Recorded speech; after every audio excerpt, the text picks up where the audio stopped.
ቬትናም ዛሬ መካከለኛ ገቢ ያላት ሀገር ነች ዛሬ 20-30 አመት ግን በጦርነት የደቀቀች የስፈርስት ተብራቸው ከዛ ደግሞ የቬትናም ወር የአሜሪካን ወር የሚባሉ እንደምታውቂው ሀገሪቷን ኮምፕሊትሊ በጥማጡን ያጠፋ ጦርነት ነው የነበረው በ30 አመት አመን ጊዜ ውስጥ ነው እንግዲህ ከዛ ተነስተው አሁን ያሉበት ደረጃ መድረስ የቻሉት አንድ በጣም የሚያሳስለን ነገር ልክኛ ከወር ጠቅላይ ሚኒስትር ዳግሞ እንደሚሉት ኢትዮጵያ ህልም አላት እንደሚሉት እዚህም ህልም ያላቸው መሆኑን አይተናል ህልም አላቸው አሁን እንደሰማሽው ጠቅላይ ሚኒስትሩም ሲናገሩ አሁን ቀጥለን በ5 አመት ውስጥ አፐር ሚድል ክላስ መካከለኛ ከፍተኛ መካከለኛ ገቢ ከዛ ደግሞ በ2045 ዴቨሎፕድ ካንትሪ ያደገ የበለጸገች ሀገር መሆን እንፈልጋለን የሚል ምኞት አላቸው ልክኛ 2030 2050 ብለን ያስቀመጥነውን ራዕይ ይመስላል ራዕይ ማያሳየው ደግሞ ብቻ ሳይሆን ደግሞ ለዛ ደግሞ ታክተው እንደሰሩ ታያለሽ ማለት ኢኮኖሚውን ትራንስፎርም ያደረጉት ቬትናም አሁን የዓለም የምርት ማዕከል መባል የቻለች ሀገር ነች አጠቃላይ የጂዲፒውን ተዋጽኦ በታይ የኢንዱስትሪና ኮንስትራክሽን 37-38% ነው የጂዲፒው ግብርና ያውም የአሳ ምርትና የደን ልማትን ጨምሮ 11% አካባቢ ብቻ ነው ያለው አገልግሎቱም ኦፍ ኮርስ ከፍተኛ ድርሻ አለው 45 አካባቢ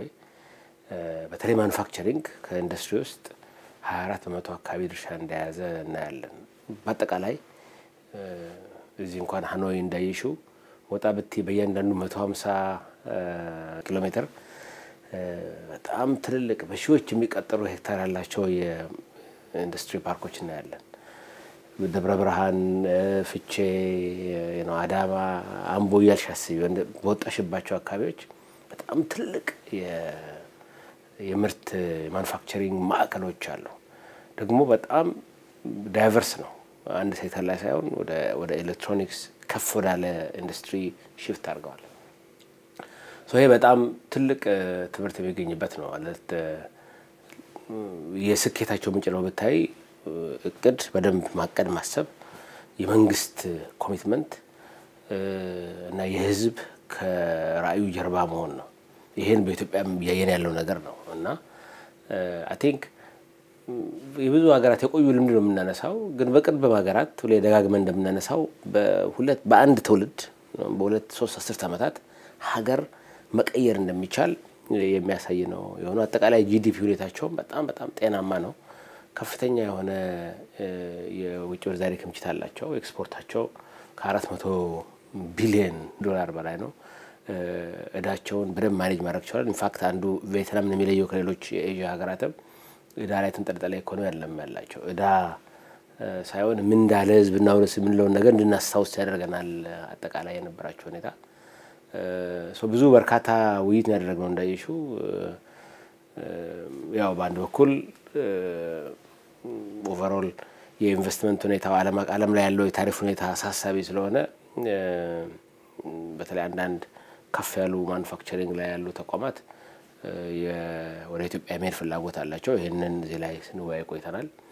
ሁለተኛ አጠቃላይ የኢትዮጵያ የግሪን ኢኮኖሚ እና የቬትናም የግሪን ኢኮኖሚ ራዕይ አብሮ የሚሄድ ነው ያው ኮንፈረንሱ ላይ እንዳይሹ የሚቀጥለው ኮንፈረንስ እኛ ሆስት እናደርጋለን በአጠቃላይ አረንጓዴ ኢኮኖሚ መገንባት ራዕያችን በጣም ተመሳሳይ ነው የቬትናም ልምድ በጣም በርካታ ዕውቀት ያገኘንበት በተለይ ግን እኔ ራዕይ ይዞ ለዛ ራዕይ ሰርተው ማሳካት እንደሚቻል ነው ተጨማሪ ማስረጃ ያየንበት ሀገር ነው ከተሞቻችን ንጹህ አረንጓዴ ለኑሮ አመቺ እና የራሳቸውን ፋይናንስ በራሳቸው ቢሸፍኑ ፊስካሊ ሰስተነብል የሆኑ ከተሞች መገንባት አለብን የሚል ራዕይ ነው ያለን ቬትናም ይሄን ያየሽለም በየክፍለ ሀገሩ ተመሳሳይ ኢኒሺዬቲቭ አለ አሁን ሆቺሚኒ ከተማ አላቸው ሌሎች ከተሞች ላይም እንደዚህ ስማርት ሲቲ ግንባታ አላቸው እንዳልሽው እኛም አሁን በተለያዩ ከተሞች አዳማ በታይ የህዝብ አገልግሎት ባይላርጅ ወደ ስማርት የተቀየረበት ሁኔታ ነው ያለው።